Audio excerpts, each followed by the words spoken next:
This is a production of kmmedia.pro.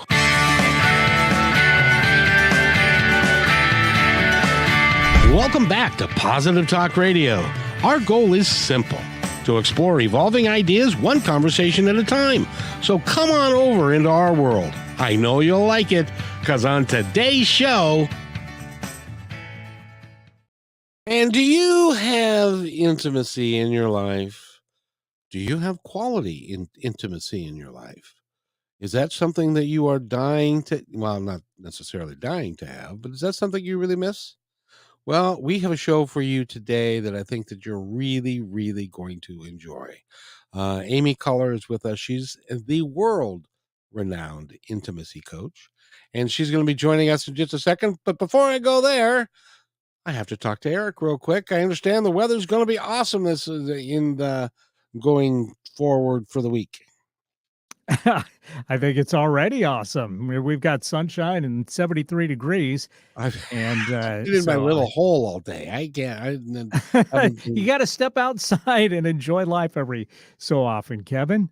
I know, but I did a podcast earlier. I've got this one to do. I had meetings and stuff. You know how it is when you're trying to do something.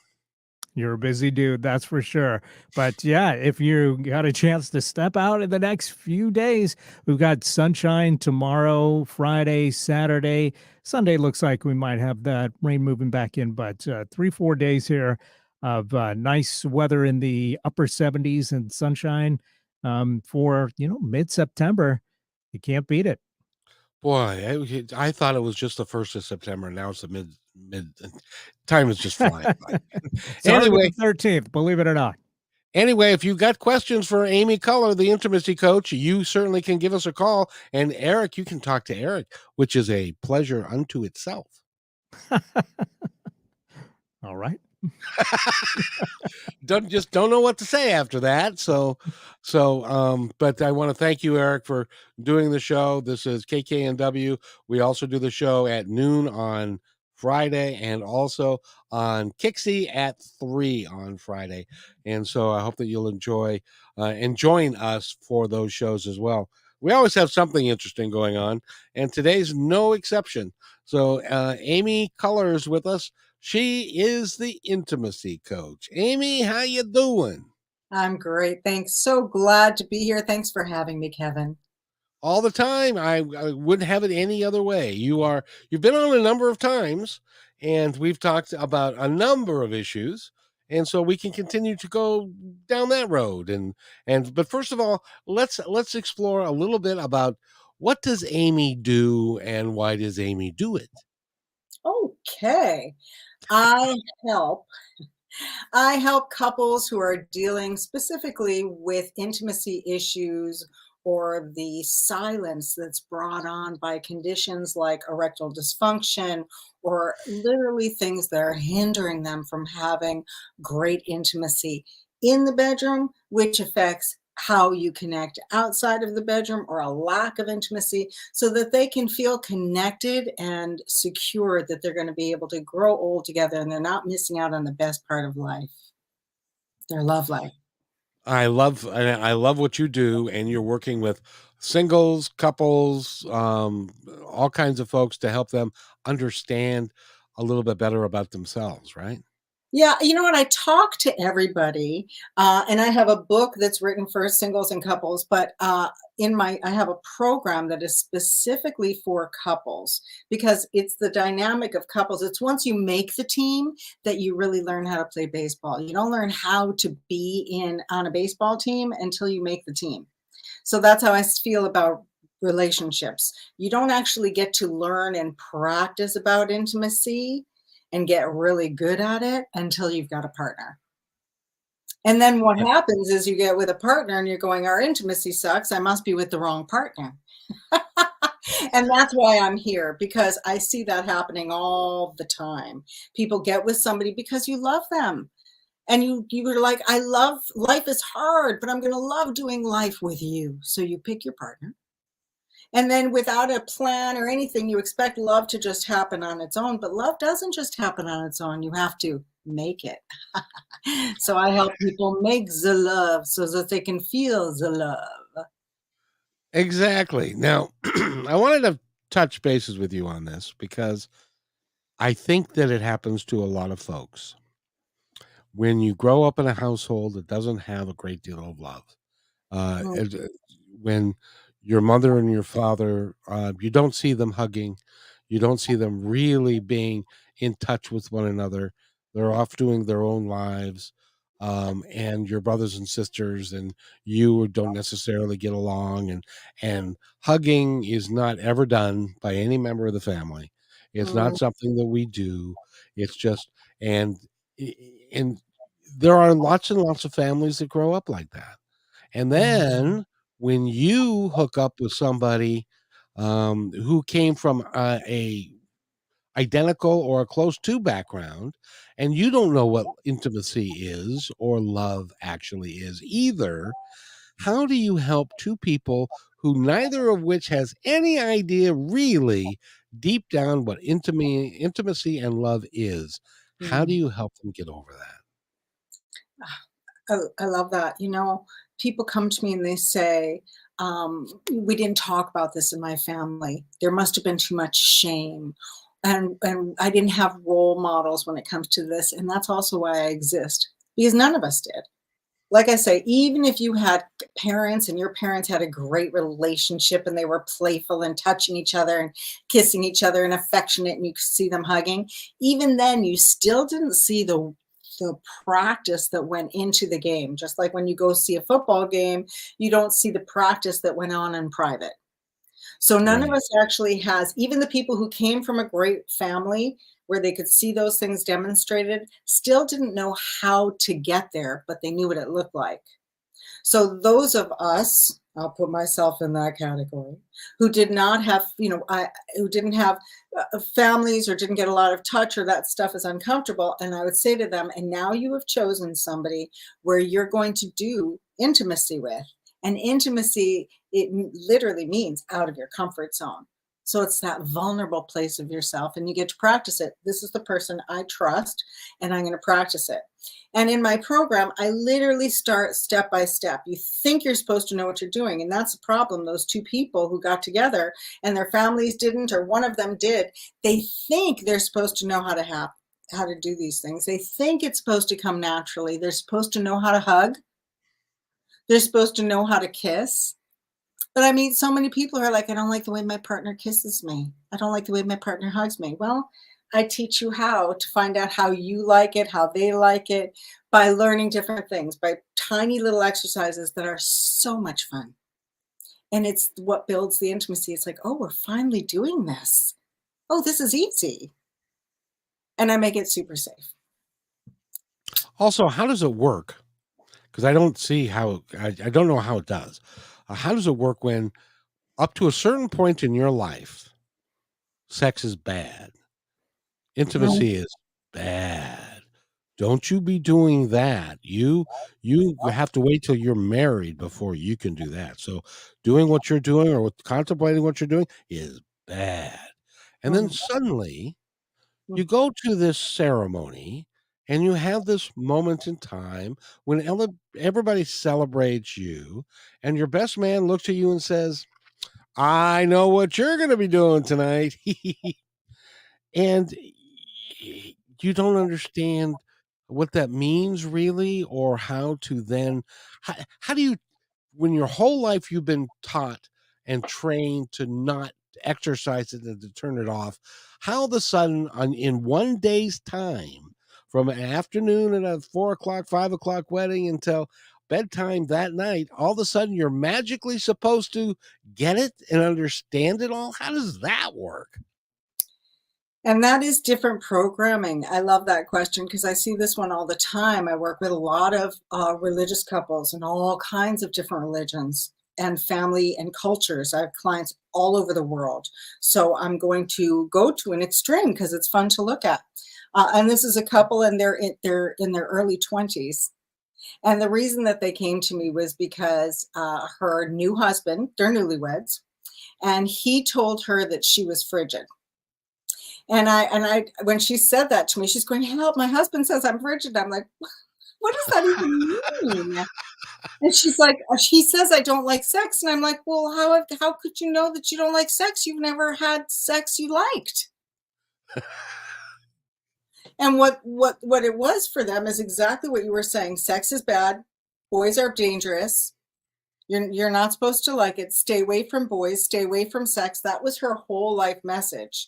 And the message that he got in his culture was, oh yeah, go off and do her. See if you can get with her. See if you can get with her. So by this point, he's had lots of one-off experiences. And these one-off experiences that he had are completely different than building intimacy and being vulnerable with somebody. So, as I was saying, with that particular couple, what I joked with them was like, he thinks you're frigid because you're not enjoying sex, but to him, he can have an orgasm from the wind blowing. He's 20, he's 23.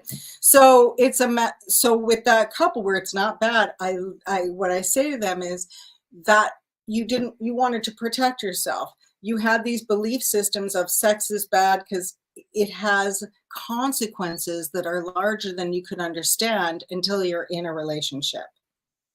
That's what that message was given to them for. And Right. now that you're in a relationship, what makes your intimate relationship is sharing that vulnerability and exploring the parts that are good about sharing our intimacy and exploring our pleasure bodies together.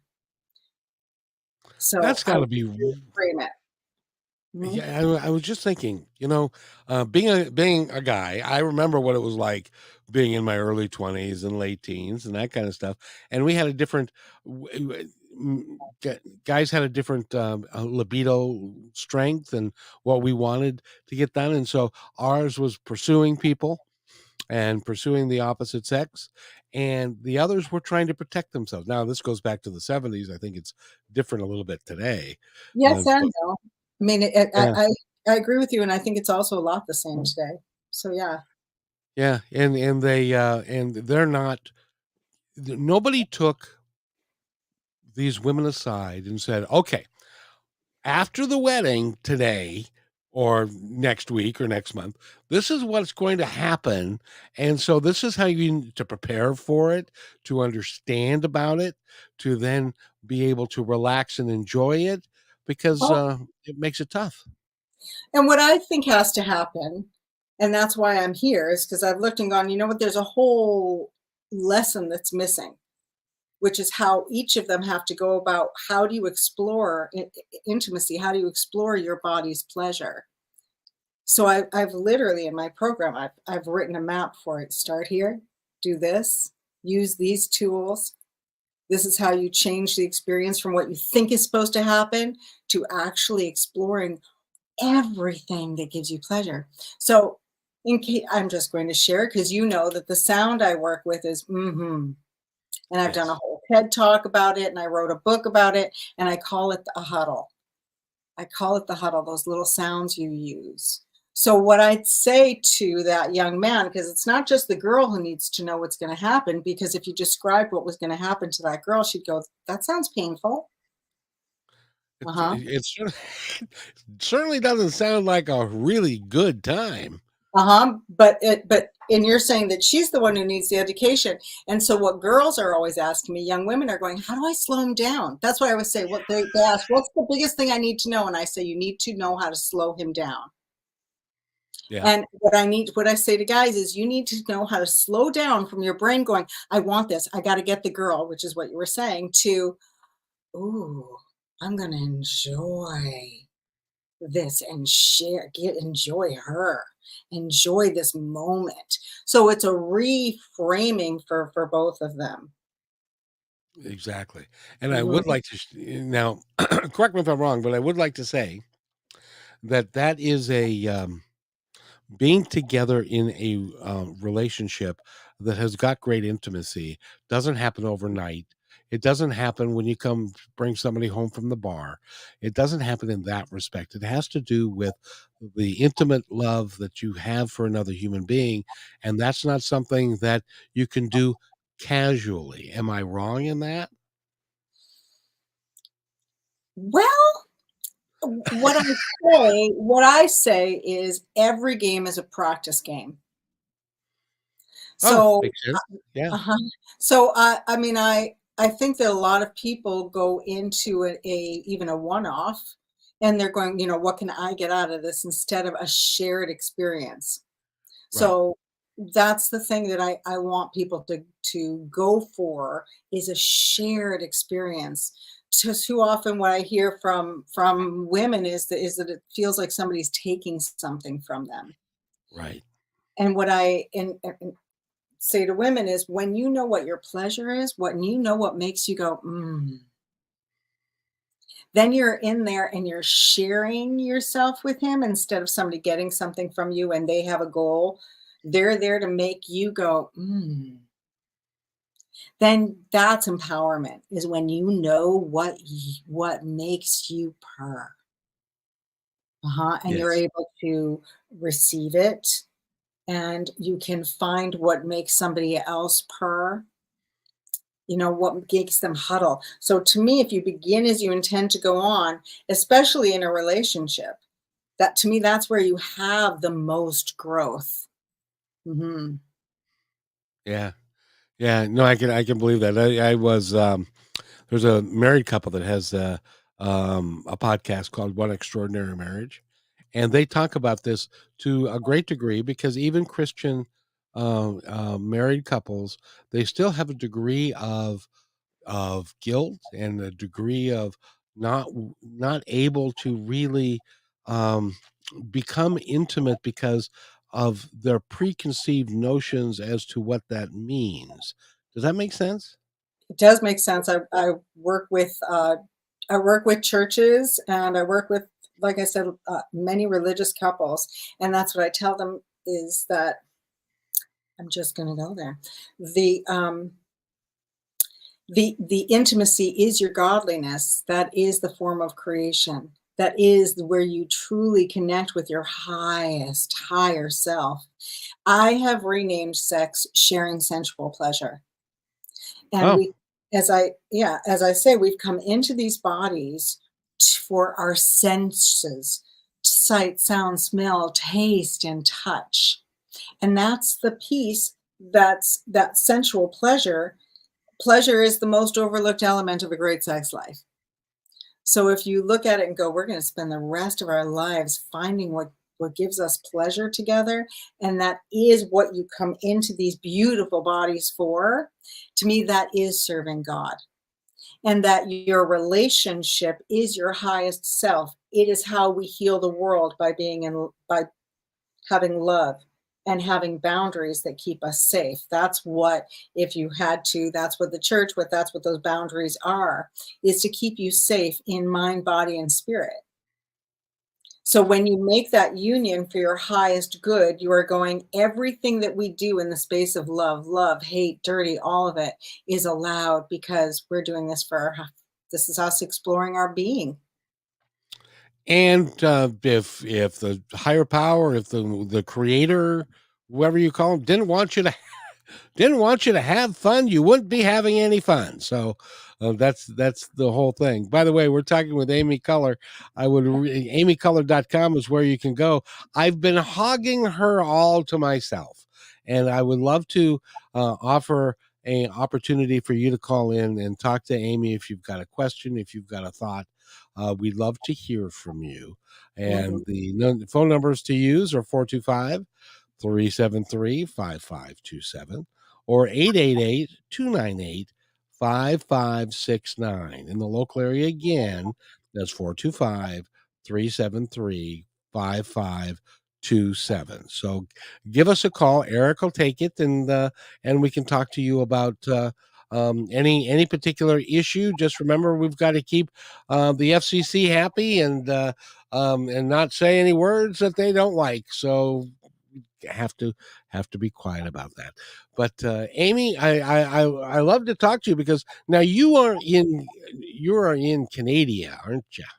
I'm in Vancouver, Canada, but I have clients all over the world from Kosovo, Australia, United Arab Emirates, the United States, everywhere. Do Mhm. you find that different cultures create different problems for intimacy in couples? Um, I would have thought that, but I've been doing this for 2 decades, 20 years, and, what I have found is that these same issues are universal, and my solutions, because that's what I offer, my solutions are also universal. They answer to lots of religions, languages, cultures, ages, um, because everybody wants more intimacy.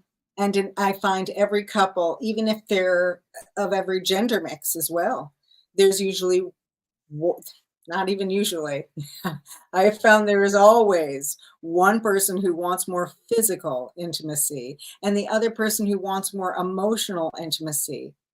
And I see you like an offense and a defense.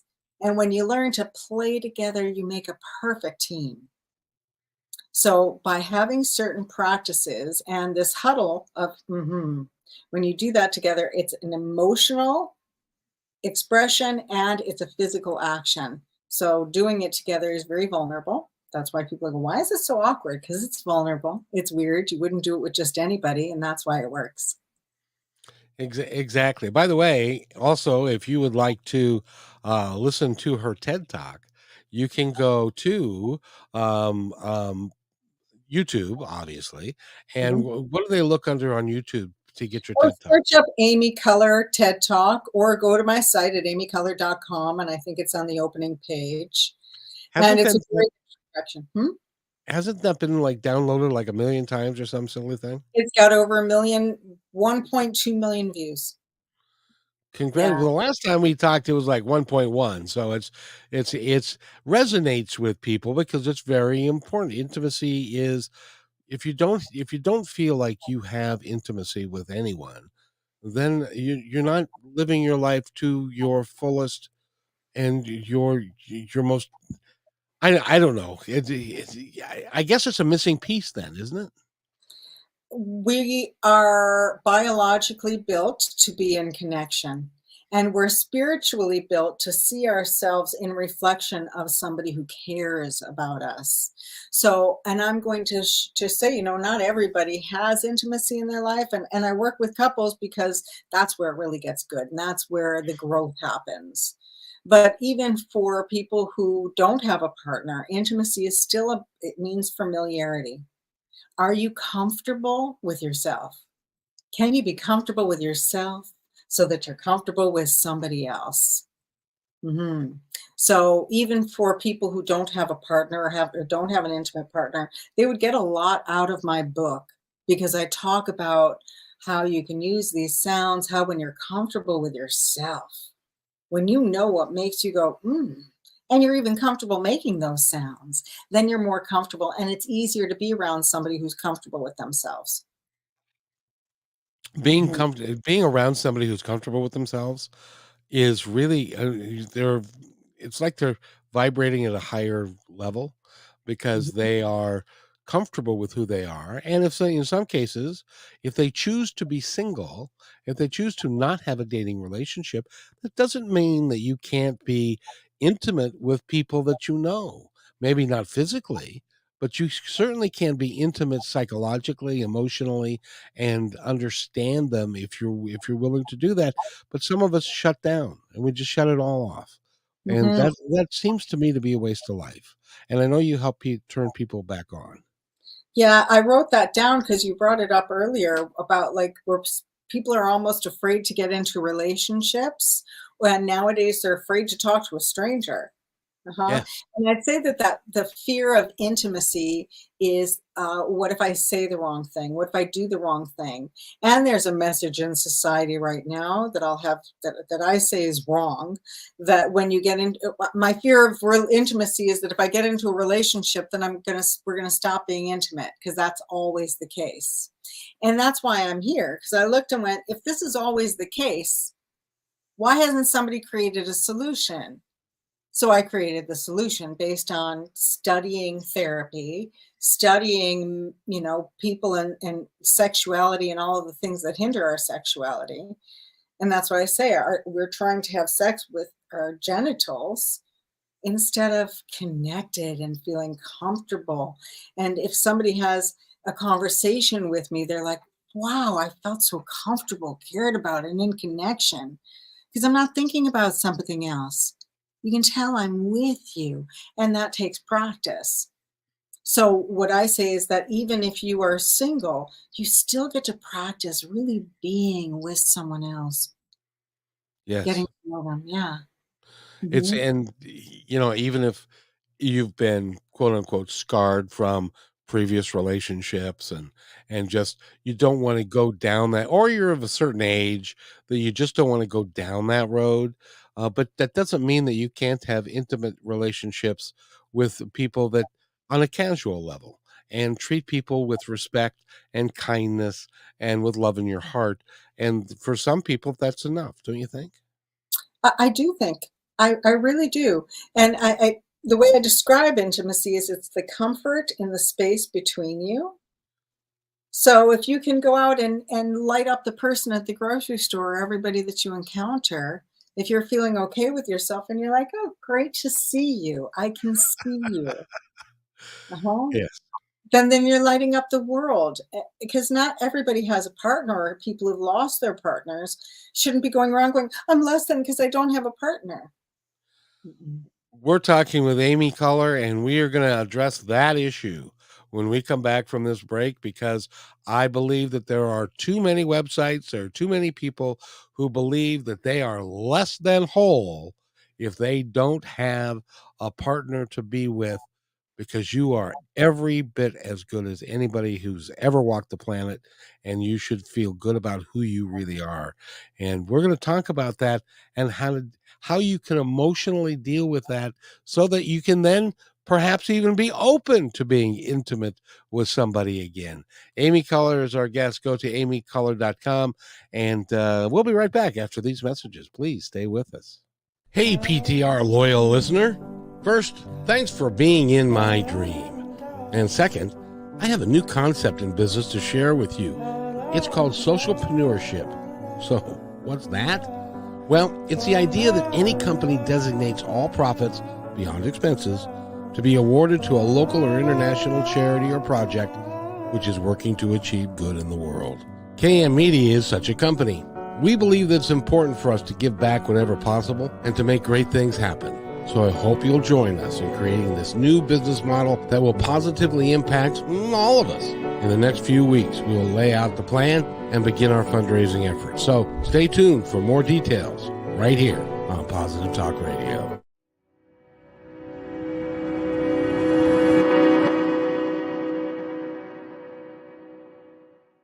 When you want to say more than words communicate, you can with flowers. Your custom boutique floral studio in Bothell, Washington is anaturaldesign.com, connecting you to nature through the language of flowers. Where your people are is where our flowers are beautiful. Your success is our goal. anaturaldesign.com at your fingertips today. Hey, thanks for listening to Positive Talk Radio. Did you know that we're also a media production company? Well, surprise, we are. We can create all kinds of audio, video products to fill any need. Please visit kmmedia.pro/our-store for a complete list of products and services. In addition, do you need a great voice to add to your own website or any other project? I know that we can add depth and quality to your work. I've been told more times than I can count by many professionals in the business that my voice adds to the quality of the presentation. So, let me create something for you. Please contact me at kevin@kmmedia.pro and let's create something great.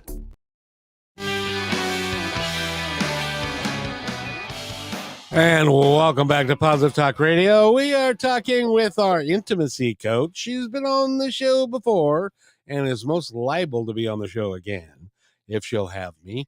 Her name is Amy Culler, and she is right there. Go to amyculler.com, find out more about her. If you do have a question for her and have a thought, I know that it might be too intimate to talk about on the radio, but if you have a thought, you're certainly welcome to put something in the chat if you're listening on YouTube, or if you are watching on YouTube, or if you are listening to us on the radio, 425-373-5527. That's the one. Prior to the break, first of all, I got to tell you, I on the commercials, I say that we have great voices. You also have a great radio voice, so you could do. I have a face for radio.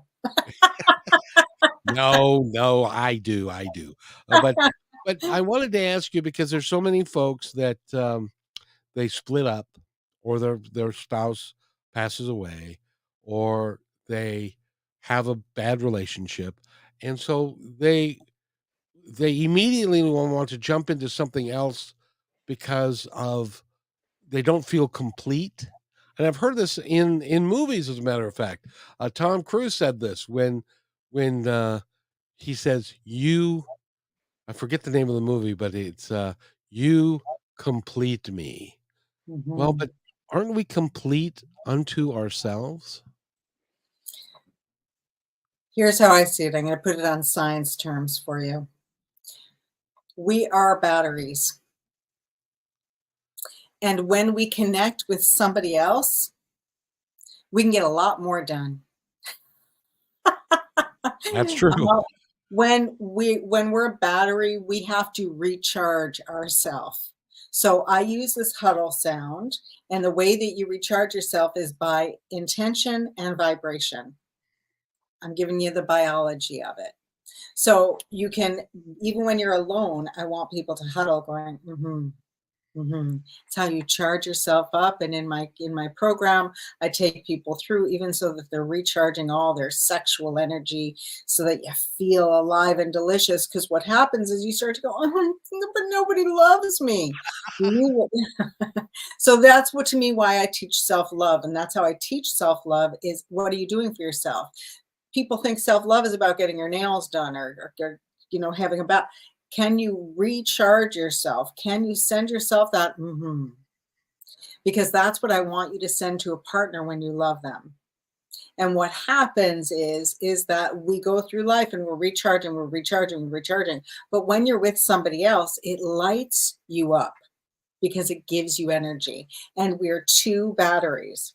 And if you think about it, if you're with somebody who's not contributing to your life or the relationship, it's a drain, just like it's draining your battery. But when you're there and it feels good to be around you, it's recharging. Oh, you go home, you recharge together. So when you're one battery, you're awesome. You're great. You're out in the world, especially when you can recharge yourself. My confession is I am single. I am not in a relationship. And I am the intimacy coach. And people don't know, are you not? Are you not? Because I'm not walking around. What happens is that when people are single, they're longing. They're longing for something. Something's missing. I wish someone was here. And it's okay to have that, but that longing is like it's like draining your battery, searching for something. Can you recharge yourself and keep yourself delicious? I have an exercise called lighting your lower light bulb. Then you're out in the world and you're safe to connect with and you're safe for yourself. And what I've come to understand by doing my work and taking people to their lowest, deepest fears is not just that, I'm unlovable. It's that we're going to be alone. Yeah. And the truth is if you see yourself as a battery, that you're here to recharge yourself and around you, you're part of keeping your system going. Then you understand what your purpose is. You're here to give energy and recharge yourself and light up the things in your world. That's literally how I describe it to make it simple. And that fear of being, oh, go ahead. Well, no, I was just gonna say because sometimes when people feel that longing and they're draining their own batteries, and Mhm. then they're hiding in their houses, they're not going out, when they go to the store, they don't smile, they don't act as if they're interested in anybody else, and so it becomes a self-fulfilling prophecy that nobody cares because you don't care for them. Whereas Mhm. if you approach it from a higher vibrational level of I care, even if it's the cashier at the grocery store, how you doing today? You've been on Mhm. your feet all day long, and I know the person ahead of me couldn't bother with you, couldn't even say thank you. So I will do it for them. Thank you very much for who you are and what you're doing. And sometimes they will just fall on the floor because they're like, nobody ever says that. Everybody's like, but that's part of being human, isn't it? For the most part, when you live in a really busy city and things are expensive and things are stressful, we stop to do that. And that's exactly what I say. I love that you do that, Kevin, because that's what I say. If you want to change your life, pretend you care about whatever or whoever is in front of you, and it'll change your life. Because even when we're alone, we're really not. And if you didn't want to be alone, you could just go find somebody. But you want to find somebody whose battery you can be with and recharge. If you can recharge your own battery, then before you go into that grocery store, and this is what I have to tell people to do. Like before I go into any place, I actually huddle. I put a palm on my chest. I create that connection and awareness to myself, and I go, and I go in, and suddenly I am present. I am ready to be there. This is what brings me present in the moment to go into the grocery store. Yep. hmm And that way I'm open. My energy is flowing out. Oh, hi. And that's sometimes what I do is I'll just look at somebody and go, me, huh? I see ya. I gotcha.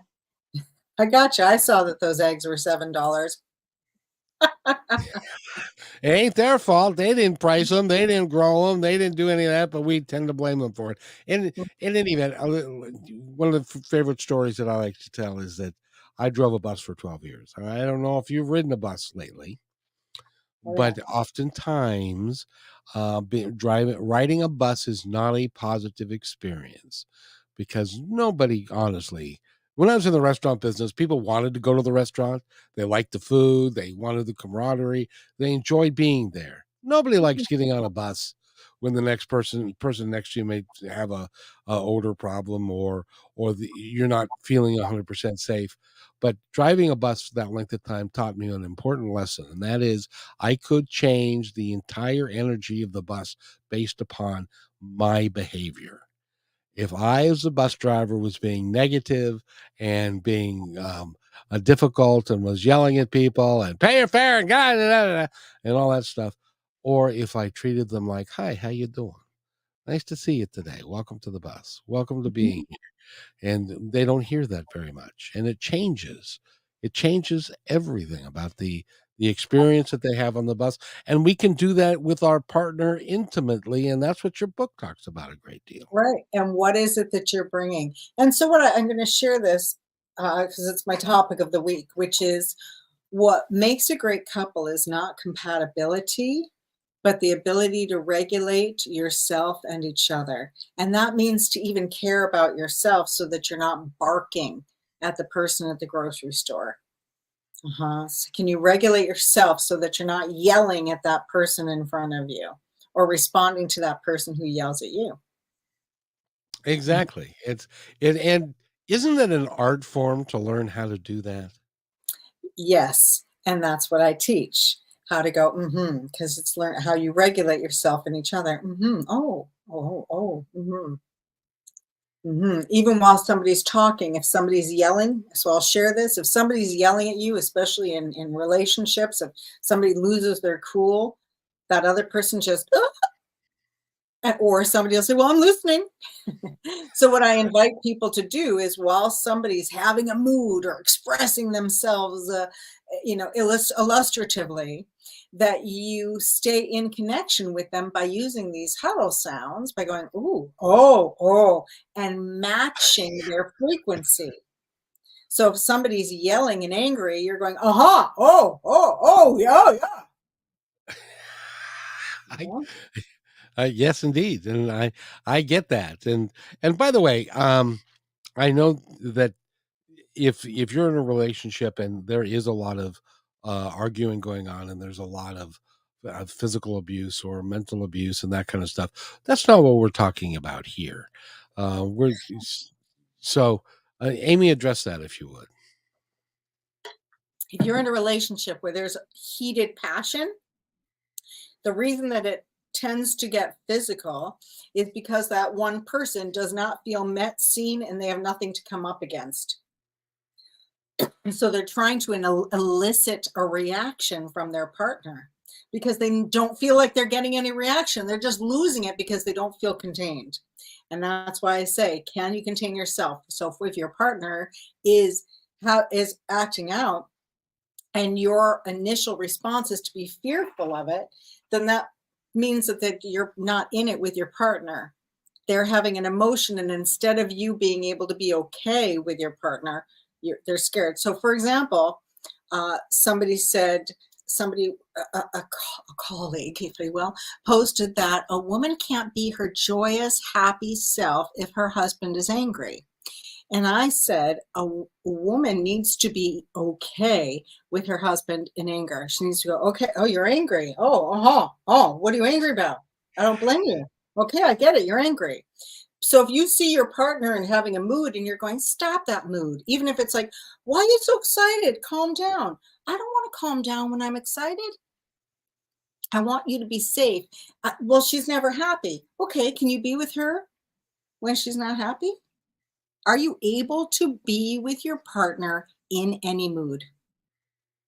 And still feel safe. And that's what it is to regulate yourself. So when I'm with somebody and they're losing it, and I am often, I'm like, And this signal of me having my palm on my chest and making those sounds means I'm safe for me, which means I'm safe for me and I can still be here with you while you're crying or while you're angry. Because for partners, especially if you can't be with her when she's crying in the living room, then you're not going to be able to handle her full expression in the bedroom. That's true. Mm-hmm. The other one that's even worse is when the man is crying and the woman has no idea how to deal with that. Right. Yeah, and there's that too. People feel a lot of shame for crying. Yes, they Or do. shame for anger. We have shame for our anger, shame for our sadness, shame for our sexuality, shame for those pieces of ourselves that we're afraid that somebody else can't see. But that's why you get into a relationship, is to say, I love you, even even your love handles. I love you so much. I love your love handles. I love you so much that even when you're having a day where all you do is cry and you're sad and angry and frustrated and feel like throwing things, I still love you. And what happens is when we're seen in those places, they don't have to be as extreme. He doesn't have to get as angry in order to be seen. I get it. You're angry. Oh, now you don't have to act on it. If somebody is physical, then that's the point where you need to protect yourself physically and get help. And I mean, I've helped couples learn to not be physical. And the biggest thing that I do, oh, this is so much fun, is I get people to stop using words. Nothing causes more arguments than words. Oh, That's yeah. why I use these huddles, so that when you see your partner with a palm on their chest going, then you remember to stop using those words and come back and go, ugh. And I've had couples, I teach my couples to take their words out of it and start having those arguments like kids. And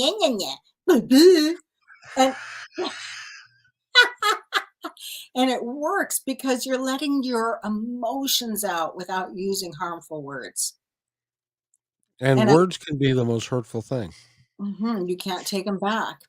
But you need to feel expressed emotionally and physically. And this allows you to do both because it's an emotional expression and a physical action.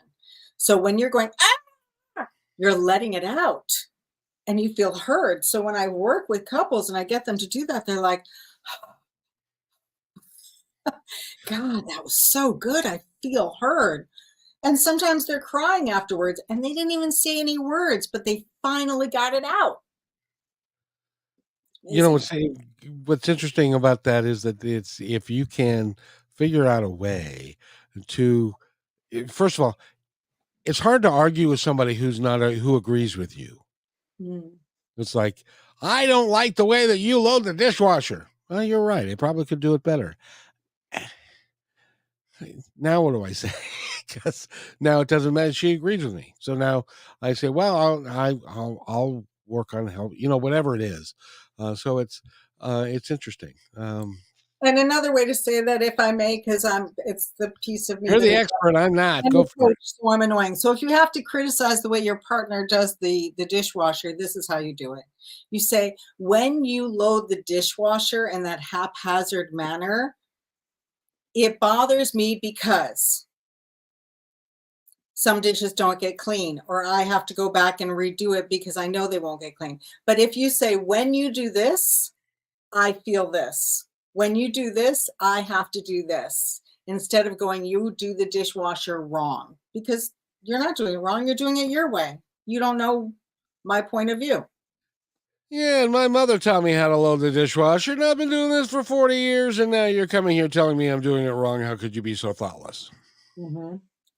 Right. And that's exactly it. I read the dishwasher manual and it said to do this better. And you're right. Your mother is brilliant and she's so beautiful and she taught you so well. And our dishwasher is different.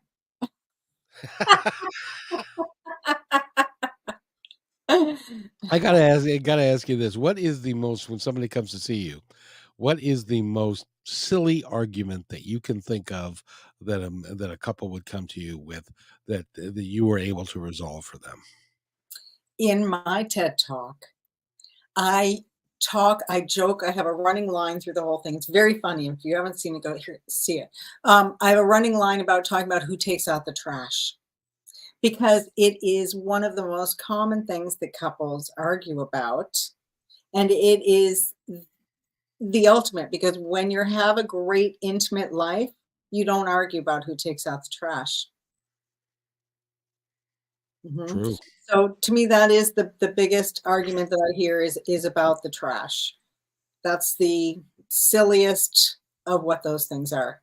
So how do you resolve it for them? Because for somebody, it is a point of contention. It's like the five love languages. It's like, when I believe you love me because you take out the trash.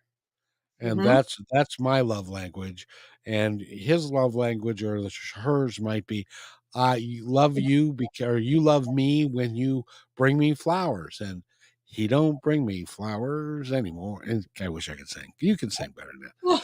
So you know what I mean? Yeah, so the love languages, I love that book because those are it sections those things out, but your love language will end up being whatever your partner is not giving to you. That's true. It's the truth. I've read the book. I've talked to Mark Chapman, who wrote the book, and he is a minister. He's a pastor. Just sharing. Um, so when people want different things, or when it comes down to the trash, even in my TED talk, what I talk about is that person who is a more physical person. When you want them to take out the trash, if she adds the phrase, will you take out the trash for me, then it gives him purpose. And men respond, I'm using my genders on a broad term, so don't cancel me, but men respond to a sense of purpose. Oh, now it's not a chore that my mommy is asking me to do. I am getting points with my lover, with my partner. Oh yeah. And as I say in my TED talk, and she responds to love. So if he says, I love it when you smile, she will smile more. Instead of going, smile, you say, I love it when you smile, she will smile. I love it when you, is how you get her to do it. I love it when you take out the trash. She will take out that trash. Yeah, us human beings are kind of silly, aren't we? Well, we're pretty simple if you stop and look at the patterns. And that's what I did for 20 years. I looked and said, there's an intimacy issue. Relationships break up because of the lack of connection, emotional and physical. There's got to be a solution for this. So I went off and studied as many therapeutic modalities, looking and saying somebody has to have addressed this. I even, studied with the best, who I'd consider to be Esther Perel. And even then I said, "Where's the solutions?" And it's like, "Well, somebody has to do it. I've got everything to do it. I've studied the therapy, I've studied the biology, I've been helping people with physical issues for so long. If you have a plan and you are exploring, you're going to keep getting better and better at it, just like a team, just like a baseball team." So for that person who is single and alone, because I really want to bring this into here, for that person who is single and alone, the goal is when you're comfortable with somebody and you want to get to know them better and better, you are starting, that's how you build a relationship, whether it's a friendship or an intimate partner. And that's what we want, is to feel like, oh, I can't wait to see them again. I Yeah. like being with that person. hmm And then you start to go, oh, let's see each other more, even if that's just a friend. So when you feel comfortable and you're interested and you care about them, and what I teach people to do is pull that one little thing. Oh, they said they had a movie, because I teach people. They said they were going to see a movie. So write down that they were going to see a movie, so that when you talk to them next time, you can go, how is the movie?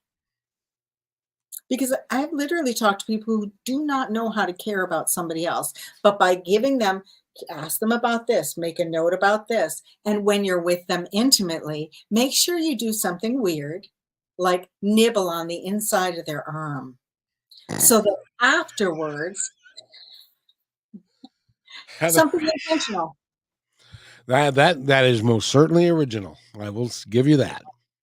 So that something intentional, and it's intimate, so that afterwards you can say, how did you like it when I nibbled on your arm? That gives you the formula to begin to be able to talk about these things. So if you go in with something intentional, then you're going, did you like that? Well, yeah. Then you are inviting, making it safe for that other person to say what they liked about your intimacy. Would you like me to do it more? Was it too hard? Was it too soft? Oh, that's what's going to happen, because we're not used to talking about those things. But if you do it right in the heat of the moment, then you're able to get the feedback like you do in a sports game afterwards. They're like, how was that? Well, we lost this one, we dropped that one, we learned from it. Every game is a practice game. Boy, no kidding. And the Seahawks sure had one. That's a story for another time. Anyway, we're talking with Amy Collar. Amy, if somebody wants to get a hold of you and work with you, how do they get that done? Hold me, darling, hold me. Go to amycolor.com and you'll find my TED Talk. You can go right to get my book on Amazon, The Huddle, or you can click to apply and talk with me. And I'd love to hear where you're at and see if my program can help you be where you want to be. And this is the program that you've been in has been in development for a very long time. Well, And I've been running it now for just over a year, and it's seven sessions, 7 weeks. In 7 weeks, you learn about connection, how to initiate, how to explore, how to communicate. So you learn how to build intimacy in and out of the bedroom, emotionally and physically, because it's not just, can we be in pleasure together in the living room? I enjoy being with you. Can we be in connection here? Can we do these same movements in the bedroom? So good.